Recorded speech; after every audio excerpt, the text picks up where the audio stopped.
Hi friends, welcome to my channel. Idli chutney చేస్తాను.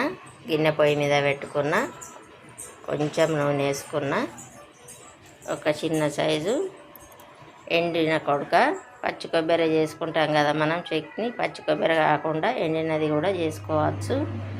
చిన్నగా ముక్కలు కట్ చేసిన నూనెలో వేపుతా.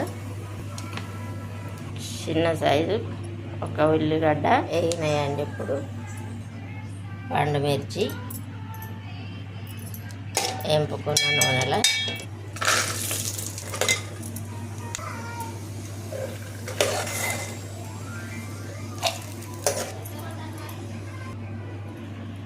సరిపడా ఉప్పు, ఉల్లిపాయలు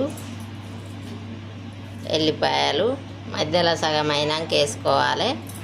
జీలకర్ర, మళ్ళీ కొంచెం చట్నీ తాలింపుకు రెండు మిర్చి, కొంచెం జీలకర్ర, కొంచెం ఆవాలు, కొంచెం మినపప్పు, కొంచెం శనగపప్పు, 3 కరివేపాకు రెమ్మలు,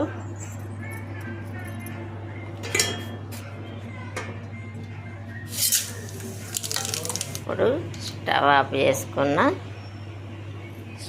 చేసుకొని కరివేపాకు వేస్తాను.